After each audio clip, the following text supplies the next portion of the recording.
Selamat pagi semuanya. Pagi Pak. Silakan dipimpin dulu. Sebelum kita mengawali konseling pada hari ini, mari kita berdoa. Doa mengenal kepercayaan masing-masing. Doa saya pimpin secara katolik dan Bapak berkata, Bapak di surga, kami ucapkan syukur atas segala berkah dan rahmat-Mu sepanjang hari ini. Bapak, kami akan memulai aktivitas kami. Semoga setelah aktivitas yang akan rencanakan dapat berjalan sesuai rencana. Kau yang hidup dan belajar sepanjang segala masa. Amin. Dan Bapak. Terima kasih. Sehat semua ya. Sehat. Hadir semua 10 anak yang Bapak panggil.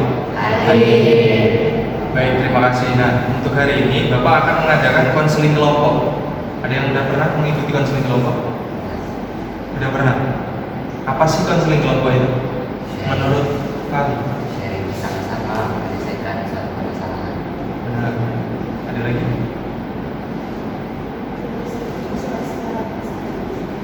Benar. Mendiskusikan permasalahan, menyelesaikan permasalahan secara bersama. Jadi konseling kelompok itu merupakan layanan konseling yang diberikan dari konselor atau guru BK kepada anggota kelompok atau konseling. Nah, di dalam konseling kelompok itu nanti permasalahannya akan kita ataskan bersama-sama di dalam forum yang sudah kita bentuk. Nah, kalian nanti tidak usah takut dalam konseling kelompok ini. Silakan kalian mengeluarkan apa sih permasalahan kalian, mengeluarkan apa sih unek-unek yang kalian miliki. Kemudian tidak usah takut, permasalahan ini hanya kita bersebelas yang ada di sini yang tahu. Tidak ada yang tahu karena di dalam BK itu ada asas kerahasiaan. Kemudian kenormatifan dan keterbukaan. Jadi Bapak di sini minta kalian itu untuk saling terbuka satu sama lain. Bisa dimengerti? Sebelum kita masuk ke tahap selanjutnya, bagaimana kalau kita ice breaking dulu? Ice breaking. Mau? Yang lain bagaimana? Mau? Nah, jadi ice breakingnya itu break 1, break 2, break 3. Tepuk tangan. Break 1, break 2, break 3, break 4, break 5. Yang ke 5. 2, 3, 4. Bisa? Bisa dimulai ya. Break 1, break 2, break 4, break 5, break 1, 2, 3, 4, 5.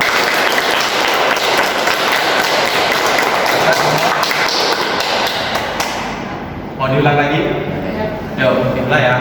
Break 2, break 3, break 1, break 1, 2, 3, 4, 5.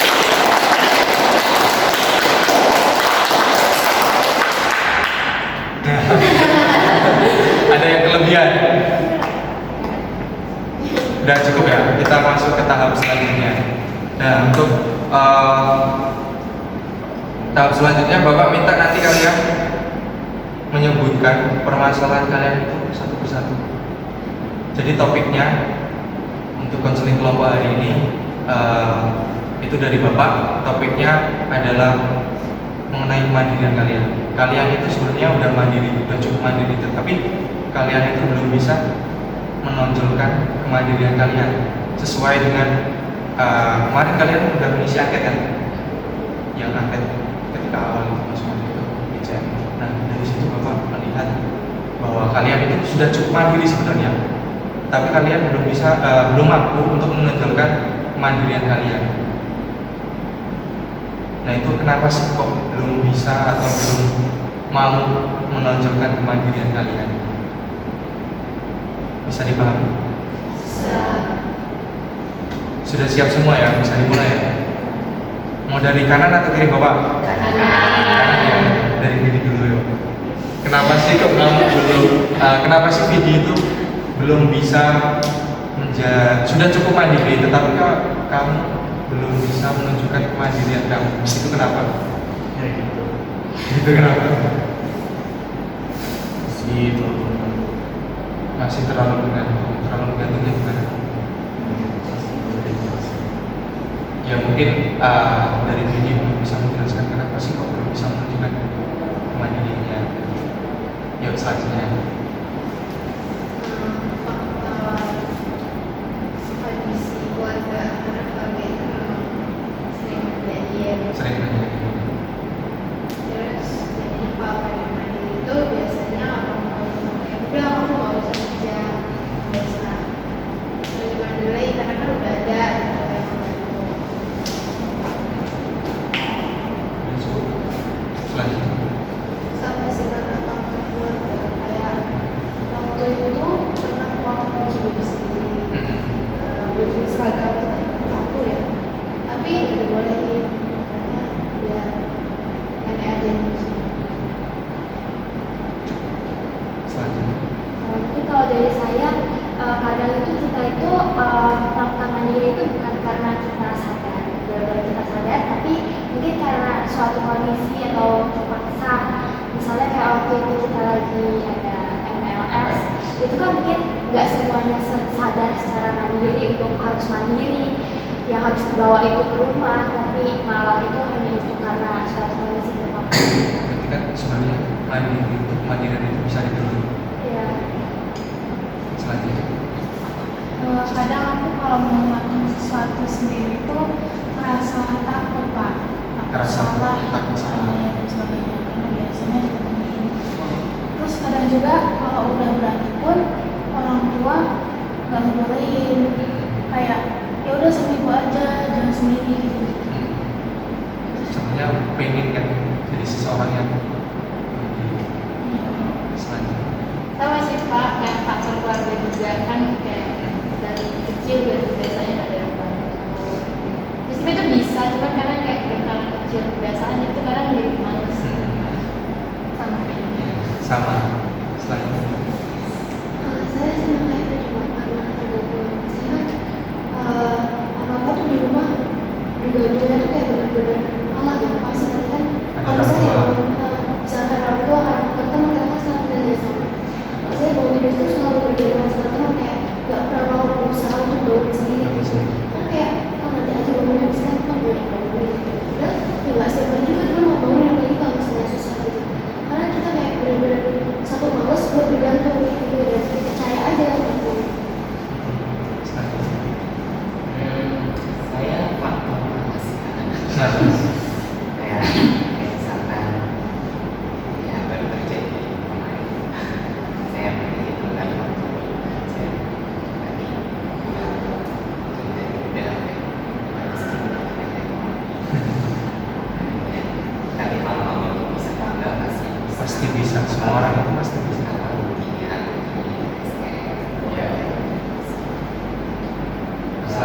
Kalau saya pribadi sih sebenarnya karena dari faktor malas yang pertama, terus kebiasaan untuk menunda-nunda. Nah itu semua itu sebenarnya bisa terbukti setelah saya masuk asrama, semuanya berubah. Saya jadi bisa mencuci, bisa ini. Cuman ya terkadang masih ada rasa malas. Rasa malas pasti. Iya, cuman sama seperti kita jadi ketergantungan dengan orang. Jadi saya terkadang bertukar peran dengan adik saya.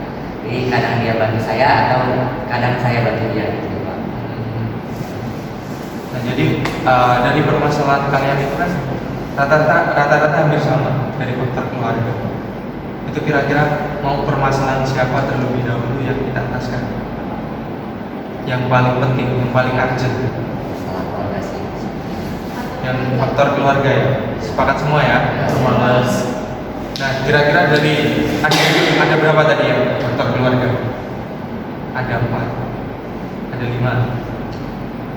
Nah, dari kalian berlima itu salah satu, salah dua bisa menceritakan kenapa sih kok bisa faktor yang menonjol, faktor yang mempengaruhi itu orang tua. Itu yang dimaksud biasanya kan itu lebih ke pembelajaran dari rumah. Lebih ke ya ketergantungan itu ya berarti. Kalau misalnya pengen misalkan disiplin sendiri, karena kalau pembantu itu bilang bisa usah ini kan tapi mikirnya terlalu jauh gitu. Tapi orang tua juga kan nggak selalu ada di rumah, jadi kadang trauma, jadi trauma. Ada lagi terlalu bisa menceritakan kenapa sih kok kalian itu belum sudah cukup mandiri tetapi kalian belum mampu menunjukkan kemandirian kalian? Itu kenapa? Faktor orang tuanya kenapa? Kadang sih disuruh belajar aja kayak nggak usah nilai ini, belajar aja. Belajar aja, tapi karena mungkin orang tua mikirnya kalian itu sebagai pelajar, mungkin bekerja ya udah biar mereka yang menanggung. Mungkin dari teman-temannya yang lain bisa memberikan masukan atau memberikan motivasi ke temannya yang mempunyai masalah dari faktor keluarga. Dipersilakan. Kalian harus mampu memotivasi teman-teman kalian, memberikan solusi atau jalan keluar. Jangan punya keluarga. Kenapa jangan punya keluarga? Nggak mungkin kayak gitu kan. Kita kan terlahir dari seorang keluarga, jadi kita harus mempunyai keluarga. Dari teman-teman yang lain bisa memberikan masukan, kamu tuh harus ini loh. Kalau dari saya sendiri sih sebenarnya kita yang harus bertindak dan keluar dari zona nyaman. Kita sendiri yang harus melawan itu semua. Karena kalau kita terus-terusan ikut arus, kita nggak akan bisa untuk sampai tujuan. Tujuan kita ya tujuan mereka, bukan tujuan kita sendiri, bukan kemauan kita sendiri. Kalau kita terus-terusan kayak kalau disuruh ini kita ikut, kalau disuruh nggak usah gini kita ikut, kita nggak akan dapat pengalaman. Iya. Tapi kan untuk harus dihormati. Ya, tapi kan dalam konteks penghormatan itu kan juga ada batasan. Setiap tindakan, kalau misalnya nggak ada aksi nyata ya sama aja nilainya 0. Kalian menjadi seseorang yang mandiri itu penting apa? Penting banget. Di sini yang asrama ada berapa? 1, 2, 3. Yang lainnya aku asrama rumah. Kebanyakan di rumah. Nah mungkin kita bisa belajar dari teman-teman yang asrama. Itu kan mereka jauh dari orang tua. Nah itu bisa diceritakan yang asrama. Gimana sih kalian itu berproses ketika kalian itu masih di rumah, kemudian kalian menjadi seseorang yang bisa berdiri sendiri. Ya di situ hanya ada teman, nggak ada orang tua. Asrama ini, kalian itu bagaimana? Bisa diceritakan? Awalnya sih ya waktu terutama kalau di asrama Leon itu ada waktu berkarya. Waktu berkarya itu biasanya kalau di rumah saya pakai untuk tidur atau enggak melakukan aktivitas lain kayak editing. Cuman sejak pindah ke asrama saya tidak bisa lagi melakukan hal tersebut dan ada waktu-waktu tertentu.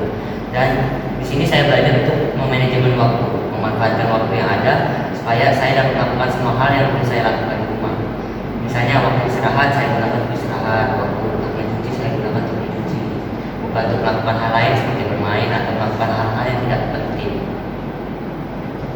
Ya berarti dari situ hari ini bisa belajar menjadi seseorang yang bisa menunjukkan bahwa hari ini mandiri gitu kan dari situ.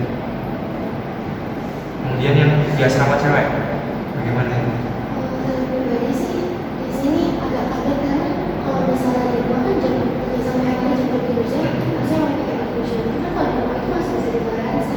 Kita mau tidur siang kita masih bisa istirahat Main HP. Lain HP. itu nggak biasa lagi benar-benar 20 menit kita kalau misalnya kita mau minta izin dari keluarga ya saya konsekuensi berat. Tapi dari situ saya belajar untuk isi waktu luang ini gimana kalau misalnya isi itu nggak harus dari HP bisa jadi nyuci baju. Kalau misalnya di rumah kan nyuci baju kalau misalnya kita duduk gitu kalau misalnya kita tunda gitu kita nggak dapat resiko apa-apa karena masih ada bajunya masih ada orang tua gitu masih bisa dibantu. Tapi kalau di sini misalnya kita nggak nyuci baju nih kita umurnya kita tunda sampai jam 3 itu resikonya kita sendiri. Iya, jadi minggu depannya kita nggak bisa beristirahat itu ya karena kita sendiri. Kalau di rumah kan udah itu masih beda dengan orang tua. Ya mungkin kita semua bisa belajar dari teman-teman kita yang dari asrama. Karena mereka berani menunjukkan menunjukkan kemandiriannya. Itu berawal dari diri sendiri kan sebenarnya untuk menjadi seseorang yang berani menunjukkan kemandirian. Itu sebenarnya dari diri sendiri. Aku udah pengen mandiri. kayak gitu. Tetapi kan kalian di rumah itu berpikir ya itu tadi, kalian masih ketergantungan. Tapi sebenarnya kan kalian pengen mandiri. Nah, ketika kalian ngerasa kayak gitu, jadi penghambat gak sih buat kalian?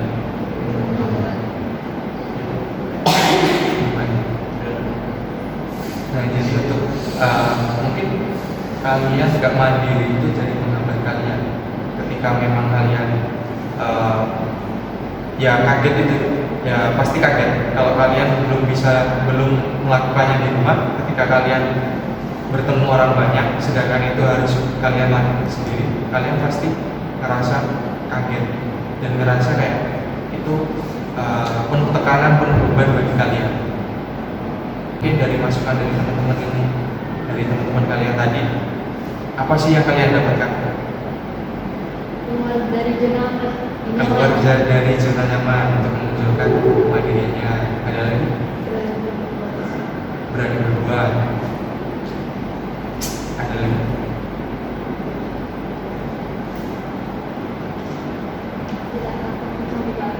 Tidak takut mencoba. Kalian secara sadar kan? Kalian harus keluar dari zona nyaman, keluar dari apa yang menjadi ketidakbiasaan kalian. Ya mungkin dari sekarang, ya pesan Bapak, ketika kalian punya keinginan, ketika kalian punya kemauan, ya tunjukkan bahwa kalian itu bisa. Kalian pengen mandiri, ya udah ditunjukkan. Walaupun orang tua jangan, orang tua kan untuk kita melakukan ini itu pasti orang tua pasti melarangnya, pasti ada yang melarang. Jangan melakukan ini, jangan melakukan itu. Tapi kalian harus berani mencoba. Seperti saran dari kalian harus berani mencoba. Mungkin itu saja dari beberapa pesan Bapak. Bisa kalian terapkan dalam kehidupan kalian. Apa sih yang kalian rasain dari konseling kelompok ini? Lebih lega, menemukan jalan keluar apa enggak? Ya. Mungkin ada yang biasa aja, ada yang bisa merasakan, bisa menemukan jalan keluarnya. Ya mungkin apa yang kalian dapatkan sekarang atau hari ini bisa menentukan jalan kalian. Dan Bapak nanti punya lembar evaluasi dari kalian. Bapak minta kalian untuk mengisi link apa sih hasil dari kegiatan kita hari ini. Nanti ada evaluasinya di situ. Nanti Bapak kirimkan lewat grup aja ya, lewat WA. Kirim ke salah satu dari kalian dan silakan kalian isi. Dan untuk kegiatan selanjutnya mungkin kita bisa bertemu lagi kayak gini di minggu depan atau entah kapan lagi. Itu kan kesepakatan dari kalian. Ada yang mau ditanyakan? Cukup? Kalau dirasa cukup, silakan untuk kegiatan. Marilah kita tutup dengan doa. Doa kasih mimpi saya kalian bagian dari mana yang selalu kamu selesaikan. Dan mengapa berada Bapak di surga, terima kasih atas segala berkatmu. Terima kasih atas sharing dan pengalaman yang indah kami boleh dapatkan pada siang hari ini. Bapak, semoga kami dapat menyelesaikan masalah kami dengan mandiri dan dengan bijak, dan semoga kiranya Engkau memberikan jalan keluar bagi kami yang memiliki masalah-masalah kami masing-masing. Dimuliakanlah nama-Mu ya Tuhan dan sepanjang masa. Amin. Dan Bapak berada. Baik, terima kasih untuk semuanya. Bapak akhiri, selamat siang. Siang.